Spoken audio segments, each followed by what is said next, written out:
बार जब मैंने कलवरी सूली पे देखा,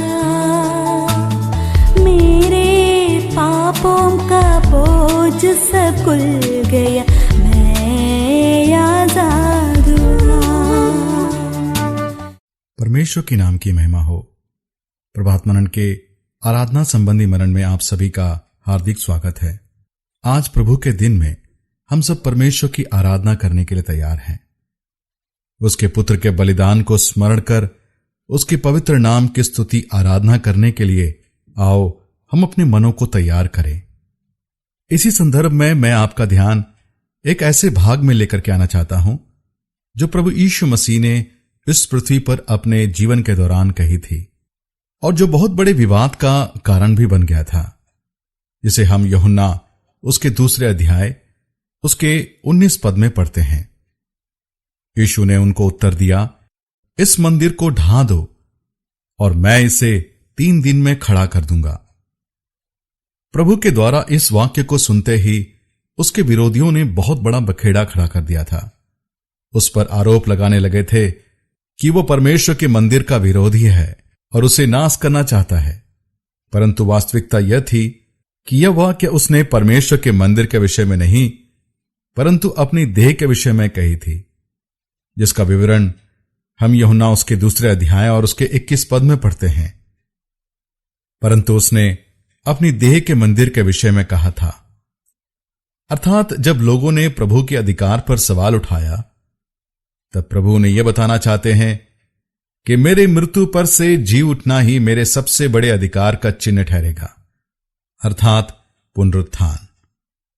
हां प्यारो, प्रभु यीशु मसीह बात कर रहे थे उस देह के विषय में जिसे परमेश्वर ने संपूर्ण मानव जाति के उद्धार के लिए बनाया था, जिसे हम यूहन्ना उसके 1 अध्याय उसके 14 पद में पढ़ते हैं। और वचन देहधारी हुआ और अनुग्रह और सच्चाई से परिपूर्ण होकर हमारे बीच में डेरा किया। हमने उसकी ऐसी महिमा देखी जैसे पिता के इकलौते की महिमा। पवित्र परमेश्वर मनुष्य के बीच डेरा किया।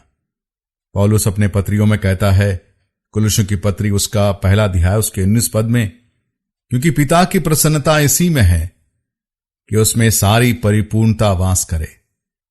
और उसी के 2 अध्याय और उसके 19 पद में कहता है, क्योंकि उसमें ईश्वर की सारी परिपूर्णता सदैव वास करती है।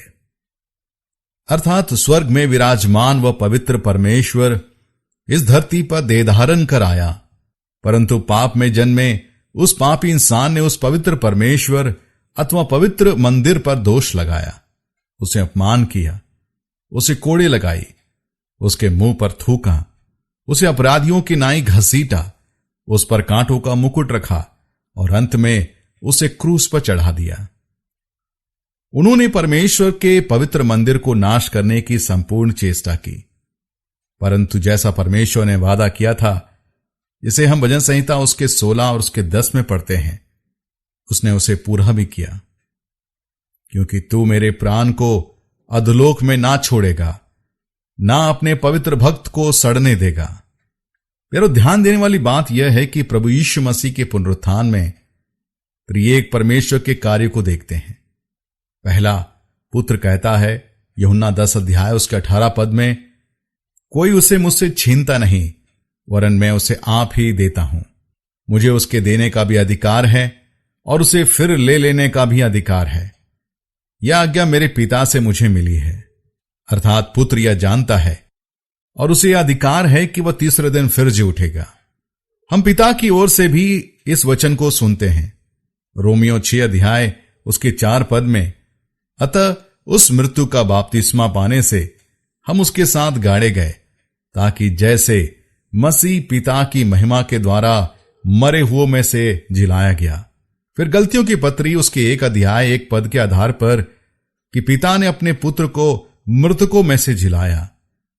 लिखा है, वरन यीशु मसीह और परमेश्वर पिता के द्वारा जिसने उसको मरे हुओं में से जिलाया, अर्थात पिता ने पुत्र को जिलाया। फिर हम इस वचन को भी पढ़ते हैं, रोमियो उसका 1 अध्याय उसके 4 पद में, और पवित्रता की आत्मा के भाव से मरे हुओं में से जी उठने के कारण सामर्थ्य के साथ परमेश्वर का पुत्र ठहरा। एवं 8 अध्याय उसके 11 पद के आधार पर भी ये पवित्र आत्मा ने प्रभु यीशु मसीह को मृतकों में से जिलाया, अर्थात प्रभु यीशु मसीह का पुनरुत्थान के पीछे त्रिएक परमेश्वर के हाथ को देखते हैं। परमेश्वर का प्रेम, उसकी योजना जो मनुष्यों के समझ से परे है, जिसे परमेश्वर ने अपने लोगों के लिए बनाया है। तो प्यारो, आइए उस परमेश्वर की आराधना करें, उसकी स्तुति करें और उसकी प्रशंसा करें, क्योंकि वो मृतकों में से फिर जी उठा है और सारी आराधना के योग्य केवल वही है। उसके नाम की प्रशंसा करे और बढ़ाई करे, परमेश्वर की नाम की महिमा हो। आप सबको मेरा जय मसीह की।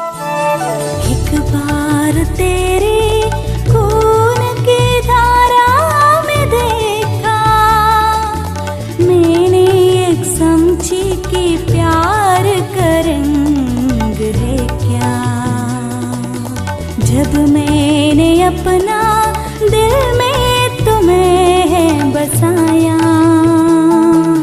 जीवन जल की नदियाँ मुझसे उस क्षण से बहने लगी। एक बार जब मैंने कलवरी सूली पे देखा, मेरे पापों का बोझ सब खुल गया, मैं आजाद हुआ। मेरे पापों का बोझ सब खुल